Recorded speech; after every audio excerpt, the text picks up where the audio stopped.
जय हिंद दोस्तों। आज नरेंद्र मोदी जी ने पश्चिम बंगाल के कूच विहार में विराट चुनावी रैली को संबोधित किया। ये भीड़ भाड़ा पर नहीं बुलाए गए थे, ये भीड़ नरेंद्र मोदी जी की एक झलक देखने के लिए तरस रही थी। नरेंद्र मोदी जी के वादे पर भरोसा जताते हुए इस विराट भीड़ इकट्ठा हुई और नरेंद्र मोदी जी को समर्थन किया। ये भीड़ दिखाती है कि अब पश्चिम बंगाल में भगवा की लहर दौड़ रही है। अभी जो बड़ी खबर आई है, नरेंद्र मोदी जी ने पश्चिम बंगाल के कूच बिहार से क्या क्या बड़े बड़े ऐलान किए हैं, टीएमसी सरकार को किस तरीके से चेतावनी दी है, भ्रष्टाचारियों और दंगाइयों और गुंडों को किस तरीके से जेल के सलाखों के पीछे भेजने की चेतावनी दी है, पूरा ऐलान पूरी खबर आपको बताते हैं। सबसे पहले ये जो भीड़ इकट्ठा हुई, ये लोगों का प्यार और भरोसा साफ तौर पे दिख रहा था। चुनावी रैली में एक एक शब्दों में नरेंद्र मोदी जी की ताकत थी और एक एक शब्दों में जो बाण चल रहे थे वो टीएमसी के सीने पे जाकर के गिर रही थी। भीड़ मोदी मोदी कहते नहीं थक रहे थे और नरेंद्र मोदी जी बड़े बड़े ऐलान करते नहीं थक रहे थे। लेकिन यहां पर नरेंद्र मोदी जी ने एक बड़ा ऐलान कर दिया। टीएमसी के अंदर जो दंगाई भ्रष्टाचारी हैं उनको लेकर के नरेंद्र मोदी जी ने साफ तौर पे कहा कि टीएमसी बंगाल में डर और भ्रष्टाचार का माहौल बना करके रखी हुई है। आप लोगों को डरने की जरूरत नहीं है। ये जो डर, ये खौफ जो मन में डाला जा रहा है, भ्रष्टाचारी जो भारत सरकार की तरफ से, सेंट्रल गवर्नमेंट की तरफ से जो पैसे आते हैं, टीएमसी उसे लूट खसोट रही है। एक एक रुपए का हिसाब चुकता करना पड़ेगा। लूटा है तो लौटाना पड़ेगा। ये नरेंद्र मोदी जी ऐलान आज कर दिए। और जिन्होंने भी भ्रष्टाचार किया है, भ्रष्टाचार से अपने पॉकेट गर्म किए हैं, इसमें किसी भी पार्टी का कोई भी नेता हो, उसे बख्शा नहीं जाएगा।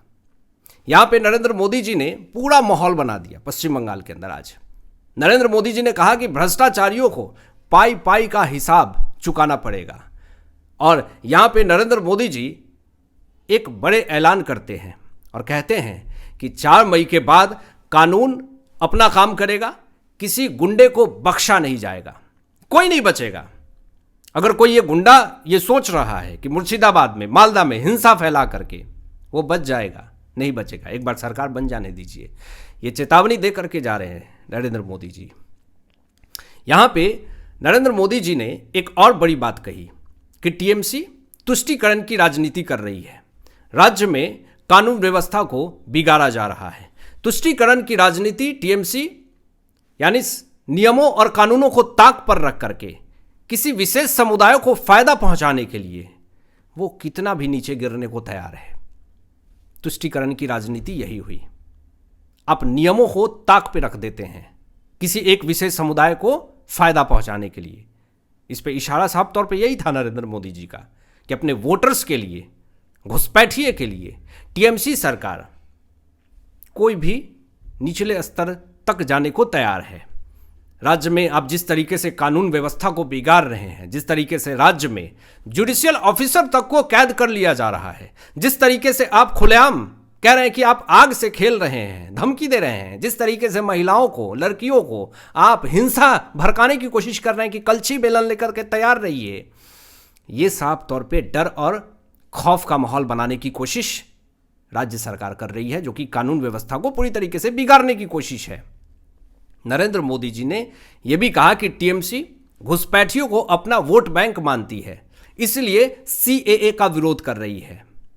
क्यों सीएए का विरोध कर रही है टीएमसी? ये सवाल पूछा गया कि आप बार बार सीएए का विरोध करती हैं, आप ये कहती हैं कि एनआरसी लागू होगा तो नागरिकता रद्द कर दी जाएगी। सेंट्रल गवर्नमेंट ने हमेशा कहा है कि एनआरसी लागू अगर होगा तो किसी का भी नागरिकता नहीं छीना जाएगा, हमेशा कहा है सेंट्रल गवर्नमेंट ने। लेकिन बार बार ये आप डर और खौफ का माहौल पैदा कर रही हैं पूरे राज्य के अंदर कि जहां एनआरसी लागू हुआ नागरिकता रद्द कर दी जाएगी। लेकिन आपने हमेशा सीएए का विरोध किया है और इसीलिए नरेंद्र मोदी जी ने कहा कि ये बंगाली समुदाय, पश्चिम बंगाल की जनता को वोटर्स नहीं मानती हैं, ये टीएमसी घुसपैठियों को अपना वोट बैंक मानती है। और इसी वोट बैंक के सहारे इन्होंने सरकार बनाई और उसी घुसपैठिए वोट बैंक के सहारे ये आगे भी सरकार बनाना चाहती हैं और इसीलिए टीएमसी सरकार को इतना ज़्यादा दर्द हो रहा है, दिक्कत हो रहा है कि एसआईआर से जितने घुसपैठिए हैं उनके नाम कट गए, क्योंकि इनके वोट बैंक कट गए। यहां पे मोदी जी ने यह भी बात कही कि बंगाल का विकास किसने रोक करके रखा है, पश्चिम बंगाल की जनता का विकास किसने रोक करके रखा है? ममता बनर्जी ने रोक करके रखा है, टीएमसी ने रोक करके रखा है। ये चाय का बागान में रियल एस्टेट को कंपनियां को दे देती है अपने फायदे के लिए, ये चाय के बागान बना बना करके। ये सिर्फ और सिर्फ पश्चिम बंगाल की जनता को धोखा दिया जा रहा है। पश्चिम बंगाल के अंदर एम्स कब के आ जाते, अमित शाह जी ने बड़ा ऐलान किया, लेकिन चाय का बागान जो है वो प्रॉपर्टी डीलर को बेचने थे, प्रॉपर्टी डीलर को देने थे, ये आरोप लगाए गए अमित शाह जी की तरफ से। यहां पर यह भी एक बड़ा ऐलान किया गया नरेंद्र मोदी जी की तरफ से कि इस बार बंगाल में निष्पक्ष चुनाव होगा, आपको डरने की कोई जरूरत नहीं है, चुनाव आयोग पर भरोसा है हमें। और इलेक्शन कमीशन ऑफ इंडिया जिस तरीके से काम कर रही है, जिस तरीके से पूरी व्यवस्था को देख रही है, सेंट्रल फोर्स पूरी तरीके से तैनात है। और अमित शाह जी पहले भी कह चुके हैं कि आप लोग भयमुक्त होकर के वोट दीजिए, बड़ी मात्रा में वोट दीजिए, वोटिंग रेट बढ़ाइए, ज्यादा निकलिए, ज्यादा वोट दे करके आइए।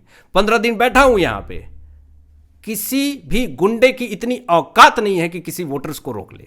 अमित शाह जी ने पहले ही चेतावनी दे दी है कि बैठा हूं यहां पे, देखता हूं कौन वोटर्स को डराता है।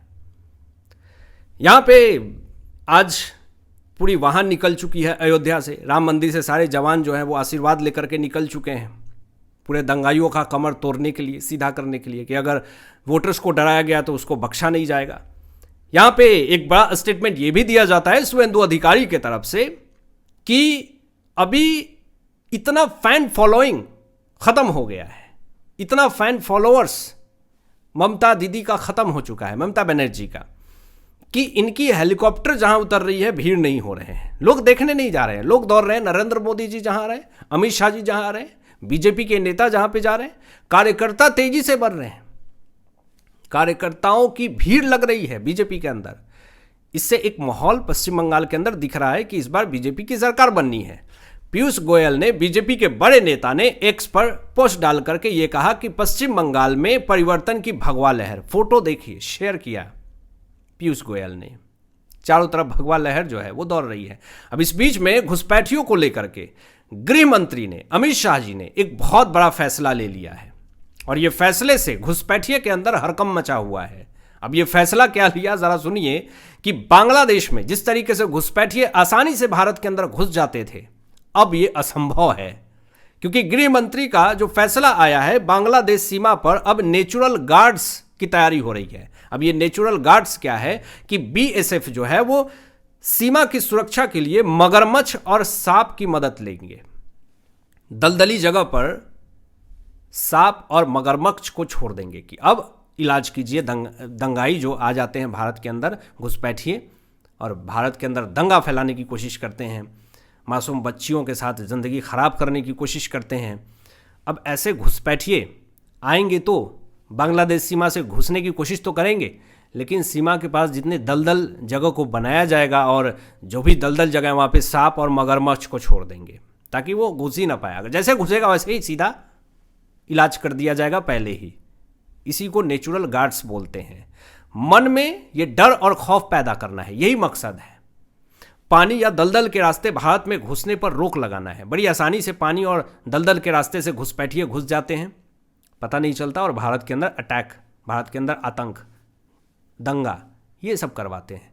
तो इस पर एक बड़ी लगाम लगाने की तैयारी गृह मंत्रालय की तरफ से हो रही है। गृह मंत्री ने एक बड़ा ऐलान किया है। आपकी क्या सोच है इन तमाम विषयों पे अपनी विचार व्यक्त कीजिएगा। मिलते हैं लेटेस्ट ब्रेकिंग एनालिसिस के बाद, तब तक अपना ध्यान रखें, ख्याल रखें। सत्यमेव जयते। जय हिंद।